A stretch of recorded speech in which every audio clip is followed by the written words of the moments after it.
सुबह का समय था। बाजार में सड़क के किनारे करीना देवी हमेशा की तरह टोकरा लेकर मछलियां बेच रही थीं।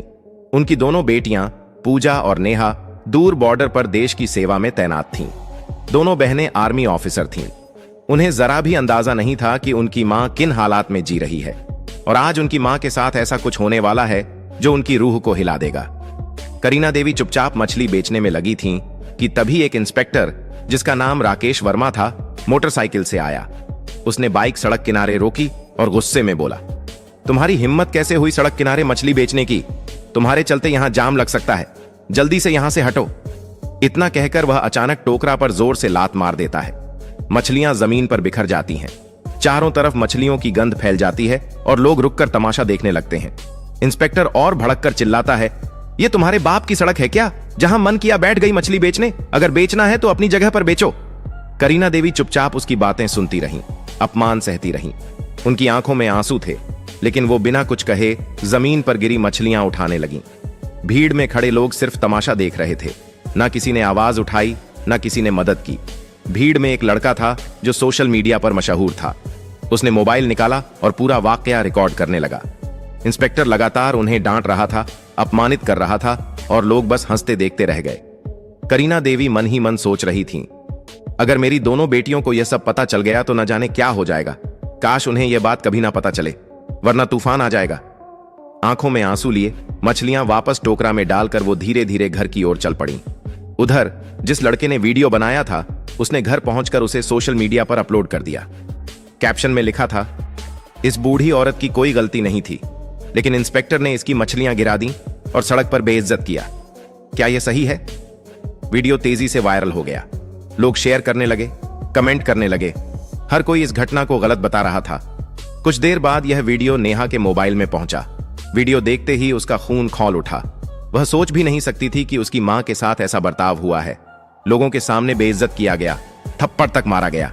नेहा ने तुरंत वीडियो अपनी बड़ी बहन पूजा को भेज दिया। पूजा ने वीडियो देखा तो गुस्से से लाल हो गई, आंखों में आंसू भर आए। मन ही मन उसने सोचा, काश पापा होते तो हमें यह दिन नहीं देखना पड़ता। हमने इतनी मेहनत करके यह मुकाम पाया, फिर भी मां को सुख नहीं दे पाए। लेकिन मैं उस इंस्पेक्टर को छोड़ूंगी नहीं, बदला लेकर रहूंगी। वीडियो देखने के बाद पूजा ने तुरंत नेहा को कॉल किया। आवाज में गुस्सा साफ झलक रहा था। नेहा, तुम यहीं रहो, मैं घर जा रही हूं और उस इंस्पेक्टर से अपना बदला लेकर रहूंगी। नेहा ने तुरंत कहा, नहीं दीदी, मैं भी आपके साथ चलूंगी। मां के साथ जो हुआ वो मैं बर्दाश्त नहीं कर सकती, उसे उसकी औकात दिखानी ही पड़ेगी। पूजा ने समझाया, तुम्हें यहीं रहना चाहिए। मैं मां को लेकर वापस आऊंगी और हम यहीं कहीं आसपास उन्हें रख लेंगे। कुछ देर तक बहस चली, लेकिन आखिरकार नेहा मान गई। ठीक है दीदी, आप जाइए, लेकिन मां को साथ लेकर जरूर लौटना। पूजा ने फोन रख दिया, वर्दी उतारी और पीले रंग का सलवार सूट पहन लिया। अब वह एक साधारण गांव की लड़की लग रही थी। बस में बैठकर कुछ ही घंटों में घर पहुंच गई। घर पहुंचते ही उसने दरवाजा खटखटाया। करीना देवी उस समय किचन में सब्जियां काट रही थीं। दरवाजे की आवाज सुनकर उन्होंने पुकारा, कौन है? मैं हूं मां, पूजा, लौट आई हूं आपसे मिलने। आवाज सुनते ही करीना देवी के हाथ रुक गए, आंखों में नमी आ गई। उनके मन में डर भी था कि कहीं पूजा को इस घटना का पता तो नहीं चल गया। वह जानती थीं कि उनकी बेटियां कितनी ईमानदार और जिद्दी हैं, अपनी मां के लिए कुछ भी कर गुजरेंगी। उन्होंने जल्दी से दरवाजा खोला। सामने खड़ी बेटी को देखते ही मां बेटी गले लग गईं, जैसे सालों की दूरी एक पल में मिट गई हो। करीना देवी ने पूछा, बेटी, नेहा कहां है? वह नहीं आई? पूजा ने जवाब दिया, नहीं मां, मैंने उसे मना कर दिया था। बहुत जिद कर रही थी, लेकिन मैंने साथ नहीं लाया। अच्छा, पहले अंदर तो आओ। पूजा किचन में गई और सब्जियां देखकर बोली, मां, आप बैठिए, खाना मैं बना देती हूं। थोड़ी देर में खाना बनकर तैयार हो गया। मां बेटी ने साथ बैठकर खाना खाया और फिर बातें शुरू हुई। पूजा ने सीधा सवाल किया, मां, आपके साथ जो हुआ, आपने मुझे क्यों नहीं बताया? यह बहुत गलत है। मैं उस इंस्पेक्टर को सस्पेंड करवा कर ही मानूंगी। उसने कानून के खिलाफ किया है और मैं उसे दिखाऊंगी कि कानून की ताकत क्या होती है। करीना देवी ने डरते डरते कहा, बेटा छोड़ो, पुलिस वाले हैं, क्या हो गया अगर उसने ऐसी बातें कर दी? जाने दो। पूजा ने सख्ती से कहा, नहीं मां, आप चुप रहिए, मैं जानती हूं मुझे क्या करना है। उसने जो किया उसकी सजा उसे जरूर मिलेगी। इतना कहकर पूजा ने लाल रंग की साड़ी पहनी, साधारण गांव की लड़की की तरह तैयार हुई और सीधे थाने की ओर निकल पड़ी। यह वही थाना था जहां इंस्पेक्टर राकेश वर्मा तैनात था। थाने पहुंचकर उसने देखा राकेश वहां मौजूद नहीं था। केवल 2 हवलदार और एसएचओ संदीप सिंह वहां बैठे थे। पूजा सीधे एसएचओ संदीप सिंह के पास गई और बोली, मुझे इंस्पेक्टर राकेश वर्मा के खिलाफ रिपोर्ट दर्ज करवानी है। उन्होंने मेरी मां के साथ सड़क पर बदतमीजी की, मछलियों की टोकरी गिरा दी, थप्पड़ मारा और लोगों के सामने अपमानित किया। मैं चाहती हूं कि उनके खिलाफ सख्त कार्रवाई हो। संदीप सिंह चौंक कर बोला, क्या इंस्पेक्टर राकेश वर्मा के खिलाफ रिपोर्ट? और तुम कौन होती हो रिपोर्ट लिखवाने वाली? क्या तुम उस बूढ़ी औरत की बेटी हो? तुम्हें लगता है कि मैं अपने इंस्पेक्टर के खिलाफ रिपोर्ट दर्ज कर लूंगा? उन्होंने कोई गलत नहीं किया, और अगर थप्पड़ मार भी दिया तो क्या हुआ? वह सड़क पर मछली बेच रही थी, गलत तो वही थी। पूजा की आंखों में गुस्सा भड़क उठा। देखिए, हमें कानून मत सिखाइए। हमने कानून पढ़ा है और अच्छी तरह जानते हैं कि इसमें क्या लिखा है। मैं उसी कानून की मदद से उसे सजा दिलवाऊंगी। अगर आपने रिपोर्ट नहीं लिखी तो मैं आपके खिलाफ भी एक्शन लूंगी। संदीप सिंह हैरान रह गया। यह साधारण सी गांव की लड़की इतनी आत्मविश्वास से और बिना डरे बात कर रही थी जैसे कोई बड़ी ताकत उसके पीछे हो। वह बोला, तुम कौन हो और तुम्हारी इतनी औकात कि हमें सस्पेंड करवाओगी? हम चाहें तो अभी तुम्हें अंदर करवा सकते हैं। पूजा ने बिना कुछ कहे अपना सरकारी आईडी कार्ड मेज पर रख दिया। आईडी देखते ही संदीप सिंह की आंखें फटी रह गईं। घबराते हुए बोला, आप आर्मी ऑफिसर हैं? सॉरी मैडम, बताइए क्या करना होगा? पूजा ने सख्त लहजे में कहा, इस थाने की हालत खराब है। यहां न्याय नाम की कोई चीज नहीं है। सॉरी से कुछ नहीं होगा। अब मैं डायरेक्ट आपके खिलाफ और आपके इंस्पेक्टर के खिलाफ कार्रवाई करवाऊंगी। इतना कहते ही थाने का दरवाजा खुला और इंस्पेक्टर राकेश वर्मा अंदर आया।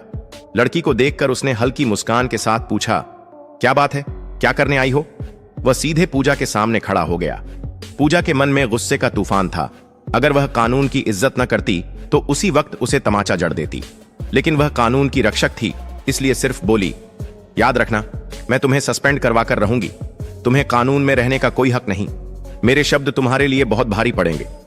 इतना कहकर पूजा थाने से निकल गई। अंदर खड़े सिपाही संदीप सिंह और खुद इंस्पेक्टर राकेश भी सोच में पड़ गए। क्या यह लड़की सच में एक्शन लेगी? पूजा घर लौटी, कुछ देर सोचती रही, फिर एक प्लान दिमाग में आया। अगली सुबह वह सीधे एएसपी ऑफिस पहुंची। ऑफिस में एएसपी मैडम श्रुति हसन बैठी थीं। पूजा ने बिना वक्त गंवाए अपना मोबाइल निकाला और उन्हें वायरल वीडियो दिखा दिया। मैडम, मैं इंस्पेक्टर राकेश के खिलाफ सख्त कार्रवाई चाहती हूं, श्रुति हसन ने गंभीर लहजे में कहा। मैडम पूजा, मुझे पता है आप आर्मी ऑफिसर हैं, लेकिन हमें कानूनन सबूत और गवाह चाहिए। जब तक आप ठोस सबूत और गवाह लेकर नहीं आती तब तक कार्रवाई संभव नहीं है। पूजा ने हामी भरी और निकल पड़ी। घर आकर उसने उस सोशल मीडिया अकाउंट की जांच शुरू की जिससे वीडियो पोस्ट हुआ था। कुछ ही घंटों में उसे वह लड़का मिल गया जिसने यह वीडियो बनाया था। वह उसके घर गई और बोली, तुमने यह वीडियो अपनी आंखों के सामने रिकॉर्ड किया है। मुझे इसका ओरिजिनल वर्जन चाहिए और तुम्हें गवाह बनना होगा। लड़का पहले तो घबराया, फिर मान गया और उसे बिना एडिट का वीडियो दे दिया। पूजा ने उसे साथ लिया और दोबारा एएसपी ऑफिस पहुंची। श्रुति हसन ने सबूत देखे, फिर सीधे डीएम अखिलेश को फोन लगाया। डीएम ने वीडियो देखा और भड़क उठे।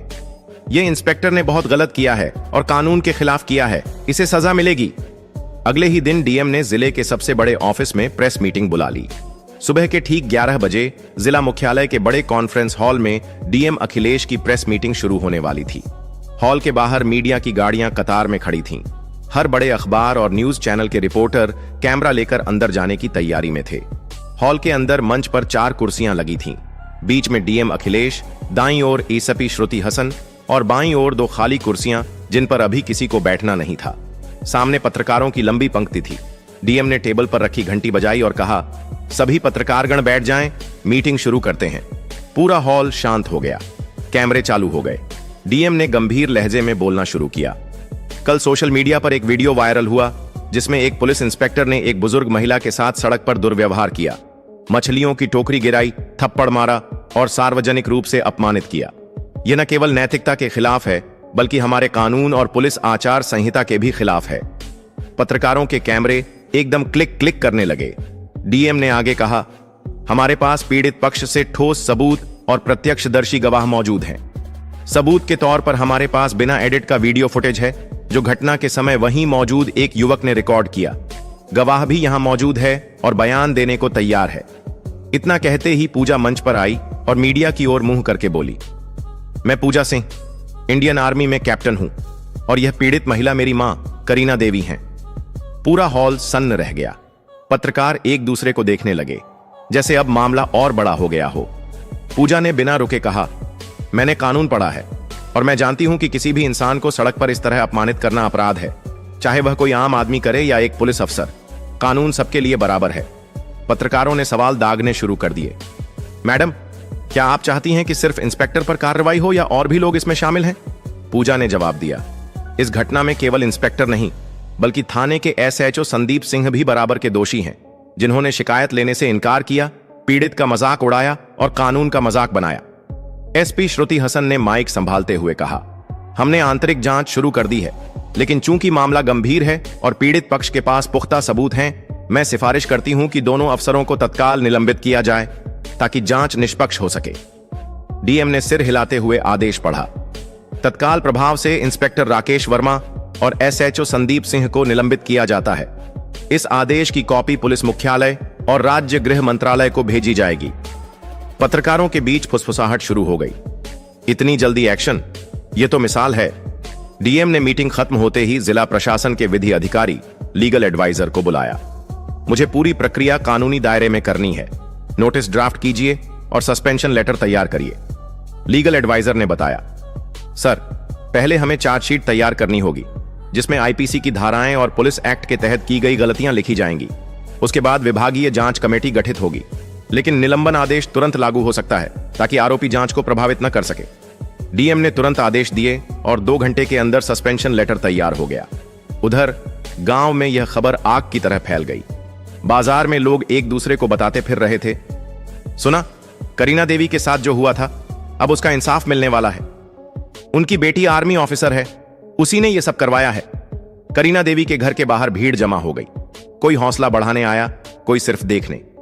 करीना देवी बार बार कह रही थी, मुझे बदला नहीं चाहिए था, बस इज्जत चाहिए थी, लेकिन मेरी बेटियां तो आग हैं जो अन्याय बर्दाश्त नहीं करती। जब निलंबन आदेश थाने में पहुंचा तो सिपाहियों में खलबली मच गई। एक सिपाही ने धीरे से कहा, भाई, ये लड़की तो सच में कर गई। हम तो सोच भी नहीं सकते थे कि डीएम तक मामला पहुंच जाएगा। राकेश वर्मा और संदीप सिंह दोनों को आदेश सुनाया गया। आपको तत्काल प्रभाव से निलंबित किया जाता है। जांच पूरी होने तक आप किसी भी सरकारी पद का इस्तेमाल नहीं करेंगे। राकेश वर्मा ने गुस्से में कागज जमीन पर फेंका, लेकिन संदीप सिंह के चेहरे पर साफ डर था। यह लड़की हमारी जिंदगी बर्बाद कर देगी। मैं कह रहा था ना, उससे पंगा मत लो। शाम होते होते टीवी चैनलों पर हेडलाइन चलने लगी, इंस्पेक्टर और एसएचओ सस्पेंड, आर्मी ऑफिसर ने दिलाया मां को इंसाफ, वायरल वीडियो बना हथियार, पुलिस अफसरों पर गिरी गाज। पूजा के मोबाइल पर लगातार कॉल आने लगे, कुछ बधाई के, कुछ मीडिया इंटरव्यू के। लेकिन पूजा सिर्फ इतना कहती, यह सिर्फ मेरी मां का मामला नहीं था, यह उन सबके लिए है जिनके साथ चुपचाप अन्याय होता है। 1 हफ्ते बाद विभागीय जांच में सबूत और गवाहों के आधार पर दोनों अफसर दोषी पाए गए। रिपोर्ट में लिखा था, इंस्पेक्टर राकेश वर्मा ने पद का दुरुपयोग किया, अनुशासन भंग किया और जनता के साथ अमर्यादित व्यवहार किया। एसएचओ संदीप सिंह ने शिकायत दर्ज करने से इनकार कर ड्यूटी की अवहेलना की। राज्य पुलिस मुख्यालय से आदेश आया, दोनों अफसरों को बर्खास्त किया जाता है और उनके खिलाफ आपराधिक मामला दर्ज किया जाएगा। जब यह खबर करीना देवी के घर पहुंची तो पूजा ने बस इतना कहा, मां, यह जीत सिर्फ हमारी नहीं, हर उस इंसान की है जो अन्याय के खिलाफ खड़ा होता है। करीना देवी ने आंसुओं के साथ मुस्कुराकर बेटी को गले लगा लिया। तुमने सिर्फ मेरा ही नहीं, इस गांव का भी सिर ऊंचा कर दिया। दोस्तों, अगर आपको यह वीडियो पसंद आई हो तो इसे लाइक करें, अधिक से अधिक लोगों तक शेयर करें और हमारे चैनल मशकूर वॉइस को सब्सक्राइब करना ना भूलें, क्योंकि हमारे चैनल पर आपको इसी तरह की ज्ञानवर्धक और रोमांचक वीडियो मिलती रहती हैं।